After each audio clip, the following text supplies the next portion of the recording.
குற்றம் சொல்லாமல் ஒரு சுற்றம் இல்லையடி, இளையும் புன்னகையால் நீ இருட்டுக்கு வெள்ளையடி. தவறுகள் பண்ணி பண்ணி திருந்திய பிறகுதான் நாகரிகம் பிறந்ததடி. தவறுகள் குற்றமல்ல, சரிவுகள் வீழ்ச்சியல்ல, பாடம்படி பவள கொடி.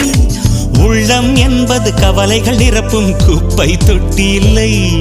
உள்ளம் என்பது பூந்தொட்டியானால் நாளை துன்பமில்லை. புயல் மையம் கொண்டால் மழை மண்ணில் உண்டு. எந்த தீமைக்குள்ளும் சிறு நன்மை உண்டு. ஓ